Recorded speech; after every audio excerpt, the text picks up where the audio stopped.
everyone. For this assignment, I've decided that I'm going to be doing a public service announcement.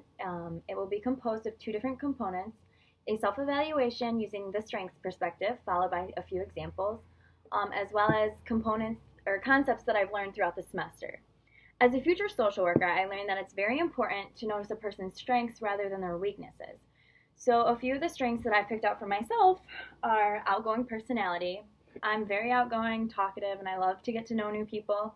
I also noticed that I'm not very judgmental, which is good because going into social work, you can't be a judgmental person.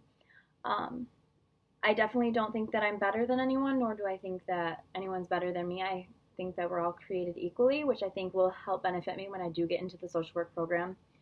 I always ask questions in class when I was unsure. So if the teacher had something that I wasn't sure what she was saying, I would raise my hand and be like, hey, I don't understand that. Can you explain better, please? I took advantage of the opportunities in class. So one of the assignments was to go out into the field and actually talk with social workers on what their job contains, ask them a few different questions, and it was a really big eye-opener, actually. I enjoyed that because I did actually find a place that I think I'm interested in, but I'll save that for the end. I read a lot of the chapters in the book, so reading the book really does help, and taking notes in the chapters too. I also did a lot of notes. I really thought about the paper assignments too, so we were given a few different paper assignments on asked to do some things as far as like expand our cultural awareness. So one of the assignments I talked with a boy named Yusuf, and he taught me a little bit about his culture, and it was really interesting to learn about other people's culture, and as a social worker, that is all very important. I read about, more about myself, I guess. I pulled a lot of information. The assignments that we did were a lot of information-based assignments, so you kind of figured out who you are as a person, which is great for a 110 class because it actually helps you to notice your strengths and then your weaknesses as well, because when you're first starting, it's good to realize what your weaknesses are, so you can work on them throughout the school years. You have, 4 years if you do your bachelor's. So that was a good thing to think about. Then I would like to go into some of the things that I learned. So the 6 core values of social work is actually very important. It's what we go by. It's in the code of ethics. The first thing is dignity and worth of a person, which means that you're going to treat each person in a caring, respectful manner. So number 2 is importance of human relationships. So this means social workers seek to strengthen relationships between people to promote the well-being of individuals. So you're there to promote them and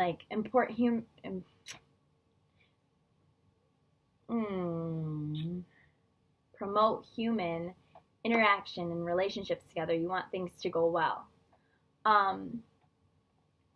Number 3 is service, and service means to use your knowledge, skills, and values to help people in need and to address their social problems. So that's using your knowledge and sharing it with the world to help better them.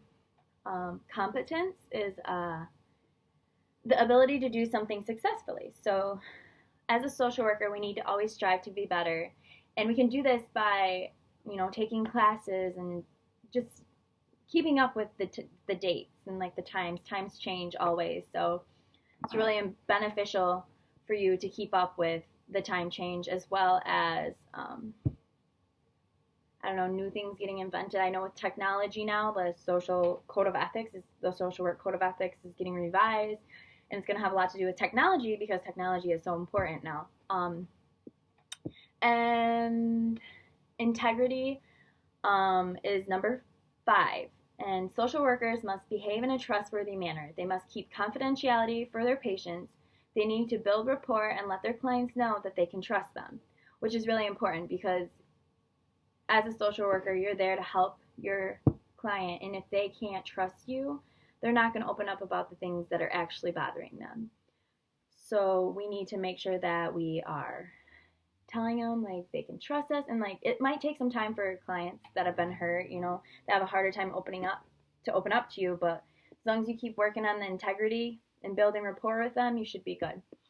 And last but not least, social justice. This means social injustice. As a social worker, we will challenge the social injustice.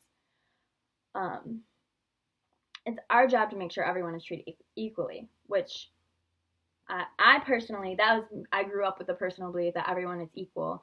I never, like I said, I never thought of someone as more than me and never thought of someone as less than me. I just think that we're all human and we're all equal. So for me, I think social justice is very important, as well as all the other ones, but that's the one that like hits me deeper. Moving on to social work ethics. So the social worker ethic responsibility to the clients. So meaning you are responsible for promoting the well-being of your client. Number 2, social workers' ethical responsibility to colleagues. So as a social worker, it's your obligation to respect our colleagues and make sure the information is staying confidential between you and your colleagues and you're not exploiting any of your colleagues. Number 3, social workers' ethical responsibility in practice setting.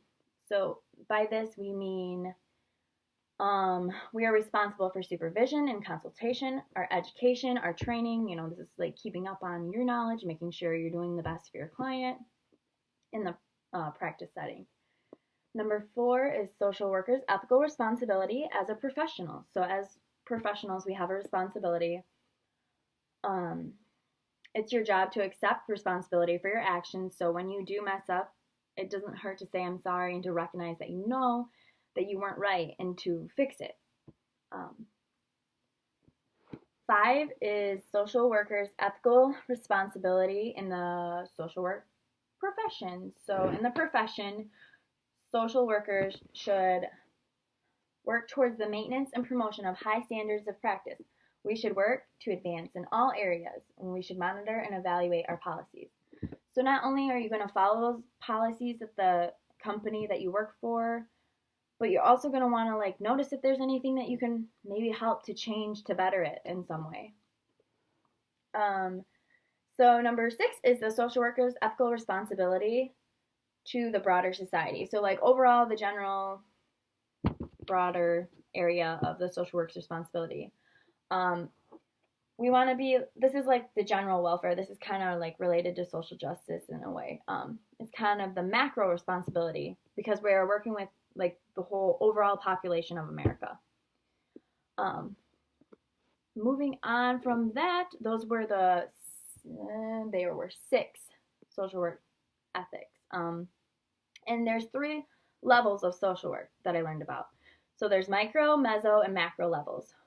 Working with your micro level is actually going to be when you're working with an individual or a family one-on-one. So they're kind of like like one-on-one practices. The meso level is working with smaller groups or institutions. So like you may be working with a school or you may be working with a church or like smaller groups of people. And then the macro level is going to be working with large groups that affect many people. Working in policy is an example of this. So policies like you're working with the code of ethics to make what we live by. So those are the 3 levels of social work. All right, the planned change model. So this is what we follow through each client. The first step is engagement. The second step is assessment. The third step is planning. The 4th step is implementation. The 5th step is evaluation. The 6th step is termination. And the 7th and final step is to follow up. So you give it a few months and you call them back and follow up.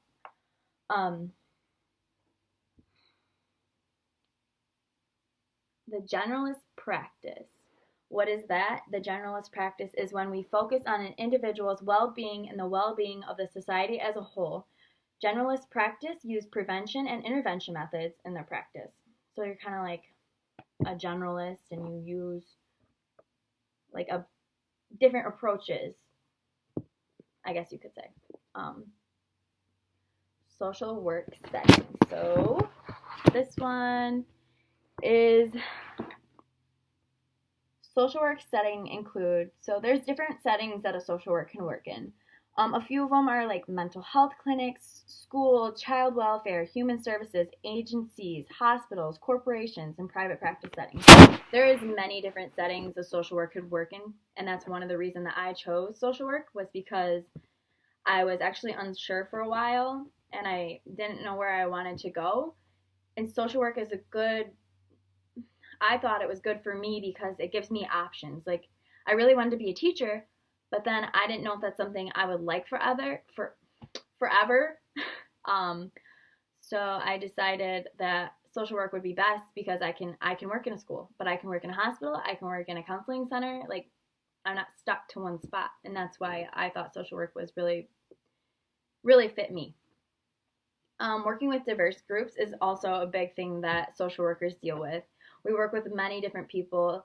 America is an expanding culture. There's a lot of different races, ethnicities, and all that stuff here, and we must embrace it as social workers. Everyone is treated with equal respect.